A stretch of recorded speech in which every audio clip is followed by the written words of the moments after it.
الحمدللہ رب العالمین والعاقبۃ للمتقین والصلاۃ والسلام علی سید الانبیاء والمرسلین اما بعد فاعوذ باللہ من الشیطان الرجیم بسم اللہ الرحمن الرحیم اللہم صلی علی سیدنا شفیعنا و مولانا محمد معدن الجود والکرم۔ الحمدللہ سلسلہ تذکرہ صوفیہ نقشبند جاری ہے۔ ہم نے مختلف سلسلوں میں نقشبندی بزرگوں کا احوال اور ذکر خیر کیا ہے۔ پچھلا پارٹ 1 سلسلہ جو گزرا ہے، آج اسی سلسلے کا پارٹ 2 سلسلہ نمبر 2 انشاءاللہ بقیہ حصہ جو ان کا ہے ہم آپ کے گوش گزار کریں گے۔ اور ہم پچھلے سلسلے میں جس بزرگ عظیم کا ذکر خیر کر رہے تھے ان کا نام مختلف حوالے سے معروف ہے کہ اہل خوارزم جو ہیں وہ آپ کو خواجہ علی باوردی رحمۃ اللہ تعالیٰ علیہ کے نام سے جانتے ہیں، اور اہل بخارا شیخ علی رامیتنی رحمۃ اللہ تعالیٰ علیہ کے نام سے آپ کو جانتے اور پہچانتے ہیں، اور صوفیہ اکرام حضرات عزیزان کے نام سے مشہور ہے، اور ان بزرگان نقشبندیہ میں حضرت عزیزان کے نام سے مشہور ہیں۔ یہ تو حضرت علی رامیتنی رحمۃ اللہ تعالیٰ علیہ کی اس سلسلے میں انشاءاللہ کرامات تو بے شمار ہیں، لیکن اختصار کو ملحوظ رکھتے ہوئے آپ کے گوش گزار چند کرامات جو آپ سے ظہور پذیر ہوئیں وہ انشاءاللہ آپ کے سامنے رکھتے ہیں۔ آپ کے دور میں کئی ایسے عظیم بزرگ جو آپ کے ہم اثر تھے کہ جن کے اندر حضرت سید عطا رحمۃ اللہ تعالیٰ علیہ اور حضرت خواجہ علاء الدولہ سمنانی رحمۃ اللہ تعالیٰ علیہ ہم آپ کے ہم اثر عظیم بزرگ تھے، تو ان میں سید عطا رحمۃ اللہ تعالیٰ علیہ بھی شامل ہیں۔ حضرت علی رامیتنی رحمۃ اللہ تعالیٰ علیہ کو اللہ تبارک و تعالیٰ نے روحانیت کا وہ اعلیٰ مقام عطا فرمایا تھا کہ جہاں تک رسائی بہت کم لوگوں کو ہوتی ہے، اس لیے آپ کی ذات سے کرامات و تصرف کا ظہور بھی اس طور پر ہوتا کہ لوگ محو حیرت ہو جاتے، ان کی آنکھیں خیرہ ہو جاتی، اور نتیجتاً بہت سے گمراہ قلوب اور تاریک دل سعادت و ہدایت کے سپیدہ سحر سے آشنا ہو جاتے۔ حضرت عطا رحمۃ اللہ تعالیٰ علیہ کہ جن کا نام سید احمد ہے، ترکوں کے عظیم مشائخ میں سے ان کا شمار ہوتا ہے، اور ایسے عظیم بزرگ کہ ان کا شمار خواجہ علی رامیتنی رحمۃ اللہ تعالیٰ علیہ کے معاصرین ہم اثر بزرگوں میں ہوتا ہے۔ دونوں کی کبھی کبھار ملاقات ہوتی رہتی تھی۔ شروع میں سید عطا کو حضرت عزیزان کے تعلق سے صفائی نہ تھی، یعنی حضرت عطا رحمۃ اللہ تعالیٰ علیہ جو تھے وہ بھی عظیم بزرگ تھے، لیکن وہ حضرت علی رامیتنی رحمۃ اللہ تعالیٰ علیہ مقام ولایت کو اتنا تسلیم نہیں کرتے تھے، اور کبھی کبھار ملاقات ہو جاتی تھی۔ ایک مرتبہ ملاقات ہوئی تو سید عطا رحمۃ اللہ تعالیٰ علیہ سے حضرت علی رامیتنی رحمۃ اللہ تعالیٰ علیہ کی شان میں کوئی بے ادبی ہو گئی، اور آپ بغیر کچھ کہے حضرت عطا رحمۃ اللہ تعالیٰ علیہ کی محفل سے چل دیے۔ بس چند روز گزرے تھے کہ سید عطا رحمۃ اللہ تعالیٰ علیہ کے فرزند کو ترکوں کی فوج نے قیدی بنا لیا۔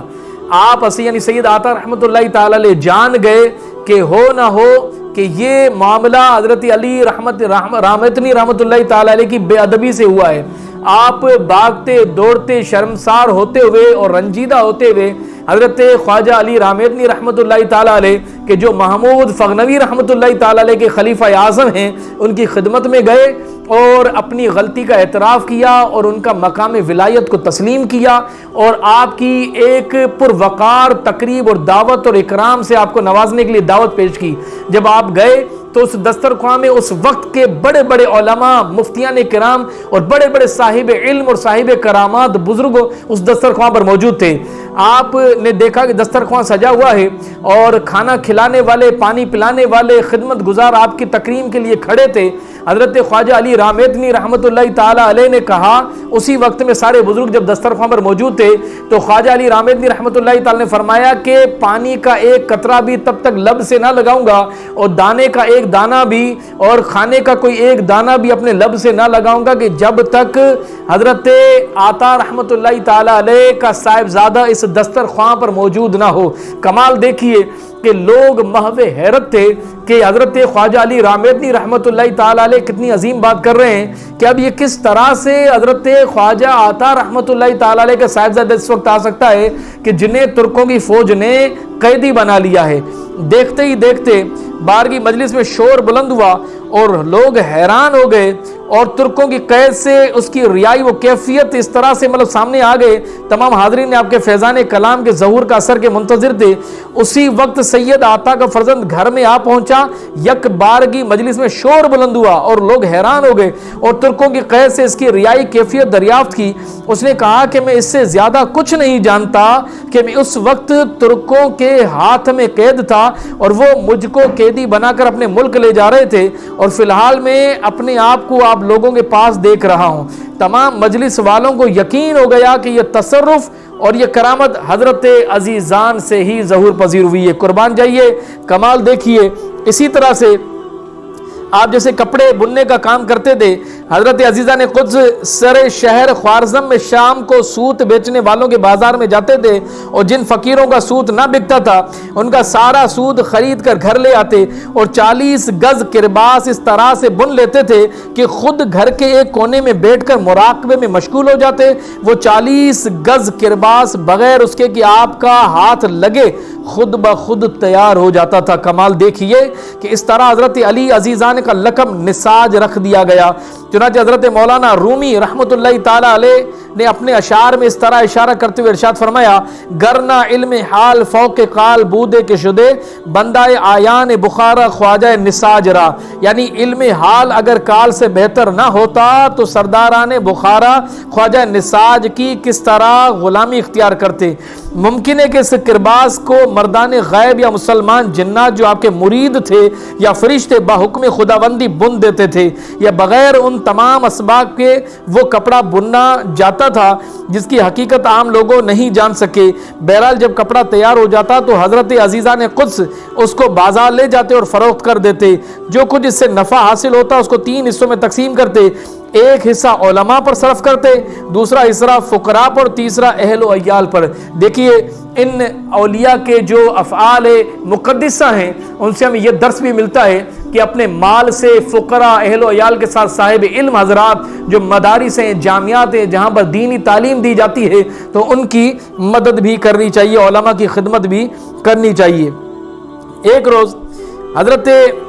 عزیزان کے گھر ایک مہمان آیا۔ اتفاق سے گھر میں کھانے کی کوئی چیز نہ تھی۔ آپ کو بہت افسوس ہوا، کچھ خریدنے کے لیے گھر سے نکلے ہی تھے کہ ایک طعام فروش لڑکا جو آپ کے معتقدوں میں تھا ایک دیگ کھانا سر پر اٹھائے آپ کے یہاں آ پہنچا اور بڑی نیاز مندی کے ساتھ عرض کیا کہ میں نے یہ کھانا آپ کے خادموں کے لیے تیار کیا ہے۔ وہ خادم جو مرید تھا وہ حضرت علی رامیدنی رحمۃ اللہ تعالی علیہ کے گھر جو مہمان تھا، اب کسی بندے کو بے چینی اور شرمساری سی محسوس ہو کہ گھر میں کوئی مہمان آ جائے اور آب و دانہ موجود نہ ہو تو بندہ بڑا بے چین بے قرار ہوتا ہے۔ علی رامیدنی رحمۃ اللہ تعالی جو ہی گھر سے باہر نکلے باذن خداوندی آپ کا مرید ایک دیگ پکائی جو ہے نا وہ سر پر خدمت میں حاضر کر کے رکھ دی، تو آپ نے فرمایا کہ آج جو تو نے کام کیا ہے میرا دل خوش کر دیا ہے۔ حضرت خواجہ علی رامیدنی رحمۃ اللہ تعالی نے فرمایا کہ اے مرید، اے غلام، مانگ کیا مانگتا ہے کہ آج جو تو دعا مانگے گا تیری پوری ہوگی۔ یہ ولیوں کو تصرف اللہ کی عطا اور فیضان سے ہی ہے، اللہ کے فضل سے۔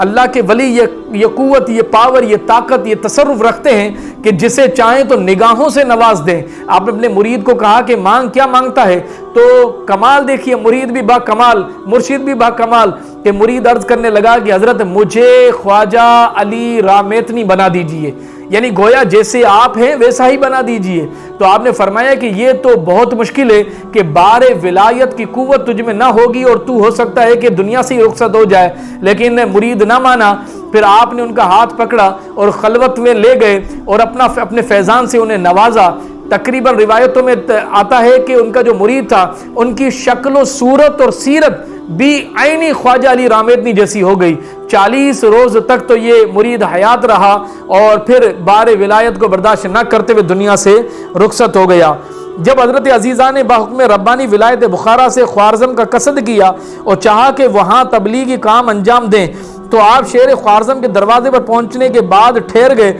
اور چند درویشوں کو بادشاہ کی خدمت میں بھیجا کہ ایک بافندہ یعنی کپڑے بننے والا فقیر تمہارے شہر میں مقیم ہونا چاہتا ہے، اگر تمہاری رضامندی ہو تو اقامت لے کر لے ورنہ واپس چلا جائے۔ آپ نے درویشوں کو یہ تاکید بھی کر دی کہ بصورت اجازت مہر و دستخط اجازت نامہ لیتے آنا۔ جب درویش بادشاہ کے پاس گئے اور اجازت لیا تو ظاہری سادہ حلیہ دیکھ کر بادشاہ اور اس کے وزراء ہنسنے لگے۔ بہرحال آپ کو اجازت دے دی گئی اور آپ اپنے کام میں بھی لگ گئے۔ حقیقتاً کام تو خدا کے حکم سے یہی تھا کہ لوگوں کے قلوب کو گناہوں کے میل کچیل سے دھو کر اور نورانی فیض سے منور کرنا تھا۔ آپ نے کیا کیا کہ کچھ ہر روز کسی نہ کسی بندے کو اپنی خلوت میں بلاتے، انہیں کہتے کہ میرے ساتھ بیٹھ کر ذکر قلبی کرو، اور پھر آپ کو وضو کرواتے، ان کو جو ہے نا وہ درس دیتے، ان سے ذکر الہی کرواتے اور بعد میں انہیں مزدوری بھی دیتے۔ تو اگر کوئی ایک مرتبہ حضرت خواجہ رامدنی رحمۃ اللہ تعالی علیہ کی بارگاہ میں بیٹھ جاتا تو وہ آپ کی جدائی پھر برداشت نہ کر سکتا تھا۔ یوں دیکھتے ہی دیکھتے پورا جو علاقہ تھا، اس سلطنت جو بادشاہ کے زیر حکم تھی، وہ سارے کے سارے لوگ تھے حضرت خواجہ علی رامدنی رحمۃ اللہ تعالی علیہ کے دامن سے وابستہ ہونے لگے اور آپ کے مرید ہو گئے۔ بادشاہ کو جب یہ خبر پہنچی تو بادشاہ نے حضرت خواجہ علی رامدنی رحمۃ اللہ تعالی علیہ کو حکم جاری کیا کہ وہ میرا ملک چھوڑ دے۔ حضرت خواجہ علی رامدنی رحمۃ اللہ تعالی نے جواب میں بادشاہ کو جو تحریر لکھی، ان تحریری سطور میں اللہ تبارک و تعالیٰ نے آپ کی کرامت کا ظہور فرمایا کہ ایسی مطلب اس میں اظہار تھا کہ کمال دیکھیے کہ وہ سطور جو تھی اس میں کتنی کرامت تھی، کتنی تاثیر تھی کہ جب بادشاہ کی خدمت کے اندر وہ خط جب پہنچا، اس میں حضرت خواجہ علی رامدنی رحمۃ اللہ تعالی نے لکھا کہ ہم آپ کے شہر میں آپ ہی کی اجازت نامے سے آئے تھے اور یہاں پر جو اقامت فرمائی تو اس میں بھی آپ کی اجازت تھی، اگر آپ اپنے ہی حکم کی نافرمانی کرتے ہو، برخلافی کرتے ہو تو ٹھیک ہے، ہم اب اس ملک سے نکل جاتے ہیں۔ اس بات پر وزراء اور بادشاہ وقت اتنا شرمسار ہوئے کہ وہ آپ کی خدمت میں پہنچ کر آپ سے معافی طلب کرنے لگے اور آپ سے کہنے لگے کہ حضرت ہمیں معاف فرمائے اور اپنے مریدوں میں شامل کر دیجئے۔ بے شمار کرامات ہیں اور آپ کے چند فرمودات عالیہ بھی ہیں۔ انشاءاللہ طوالت سے بچنے کے لیے میں اسے پارٹ نمبر 3 جو سلسلہ اس کا بقیہ ہوگا وہ حصہ نمبر 3 کے اندر انشاءاللہ اس پر اختتام پذیر اس سلسلے کو کریں گے۔ تب تک کے لیے مجھے اجازت دیجیے۔ اللہ تبارک و تعالی آپ کا اور میرا حامی و ناصر ہو۔ وآخر دعوانا ان الحمدللہ رب العالمین۔